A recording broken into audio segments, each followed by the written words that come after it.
Welcome back to West Texas View.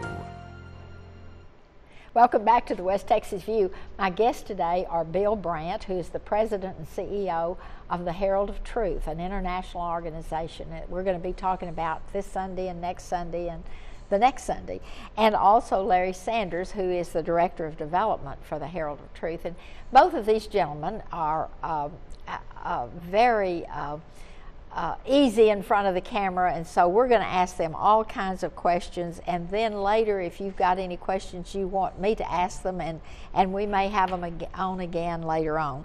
But you started, Bill, just before the break, about the history of the Herald of Truth and how it started in the minds of two men who were in different cities, but they came together, and then it was established in Texas in February, so soon to be 60 years old. And then what happened? Well, we continued our radio program, 30 minutes, over a regional network that kept expanding. In 1954, we tried this new technology called television, and we started doing 30-minute television programs, again, nationwide. In 1959, there was a gentleman who came on the program by the name of Batsell Barrett Baxter, who was an Abilene boy, by the way, went to Abilene Christian College and then went out to Pepperdine. And he was on the program, and he was so well received by the viewing public that he became the face of Herald of Truth through the 80s. In addition, we also had Harold Hazlip. We had gentlemen like Landon Saunders, who started the Heartbeat program, also did some television. We had Glenn Owen, we had Randy Beckton. We had a number of individuals who filled that role of the facilitator of the message. The message has never changed. We tell people about Jesus, but the means has changed. During that process, we had, in addition, we had cancer help organizations. We did a magazine, a physical magazine called Upreach Magazine. We did a film series called The Heart of the Fighter. Landon Saunders hosted that. We've done a myriad of things to help project the message about Jesus. Then the internet exploded, and we were one of the first Church of Christ organizations, religious organizations, to be on the internet and start translating in different languages our messages. We currently have 6 websites: Spanish, English, we do Portuguese, we're developing a Mandarin, and I want to develop a Farsi website. What is that? Farsi is what they speak in Iran, Persia. Now, you understand, because you keep up with the news, all of the things about Iran. Well, somebody needs to take the message there. To Afghanistan. All of those places. And so we're looking for opportunities and obviously support to be able to do those sorts of things.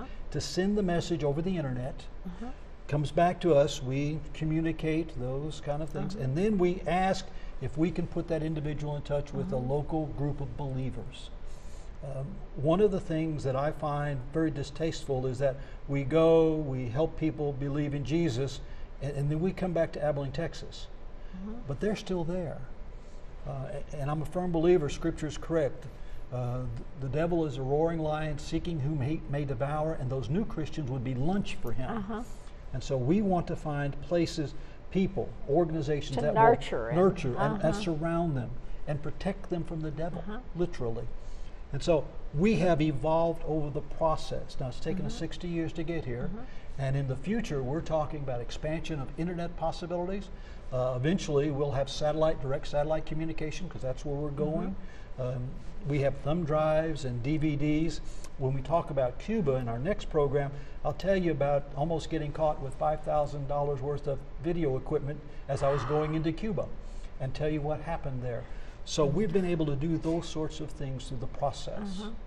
And one of the things, though, as you're telling this, the thought comes to my mind that God, through His divine intervention, created the computer so we could continue to spread the good news and go out to and do the Great Commission in this world. John and Lou, those are great tools, but we have to remember they're just tools. So that's why we have to continuously focus on the mission, and that is preaching the word and utilizing whatever resources we have. And that's one thing I'm very proud about, the heritage of the Herald of Truth. We've consistently utilized the best vehicles for delivering that message. And we've utilized the latest technology, and it's still focused, though, on the message. And the simple message. Yeah, the tools will continuously change. And we'll be in the process of, embracing those changes, but carrying the same message forward. But look at how many more people we can reach with this technology. We could have never reached, as you were talking about, the billions and trillions of people that will eventually be on this earth, and through the generations could have never reached all of those. Well, when you do the statistical analysis, you find out that America has an 85% penetration rate for internet. That means 85% of the population have access to the internet. You look at places like Africa as a continent, less than 50%. You look at places like the Pacific Rim, let's just say China by itself, only 19% have access to the internet. A place like Cuba is less than 10% have access to the internet. So while those are important tools, as you said, sometimes we have to supplement with more traditional ideas. And so as we go to different places, even here in the United States, we try to match what's going to be the most effective in talking to people about Jesus. But one of the things I heard you say earlier was that Cuba has only the 19% penetration for the internet, but they all have DVDs. And so that's one of the ways that you use that little tool that might not work in any other country, but you put your message on DVDs.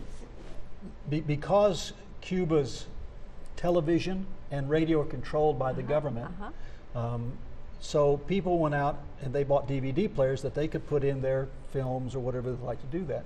And I was surprised. I went there and went, okay, the average Cuban makes $20 American a month. That's what they live on, $20 American. But they have a DVD player with a small, very small television set. And I kept looking at that, and it was a disconnect, but that didn't make sense.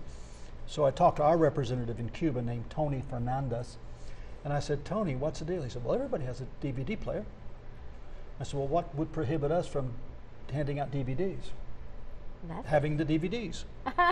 And so that's what the story So you went in that direction. That's how we took in almost $6,000 total video equipment into Cuba. But even in hearing the stories, even how you approach one-on-one in those countries is approaching them in their cultural realm, not ours. We're not making them all Americans.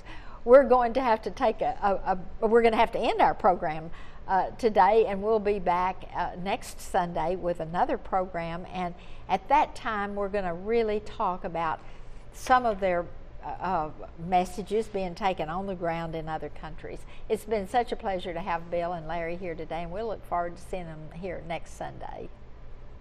Thanks for joining us for News West 9's West Texas View with Johnny Lou Avery. This has been a public affairs presentation of KWAB-TV and KWES-TV.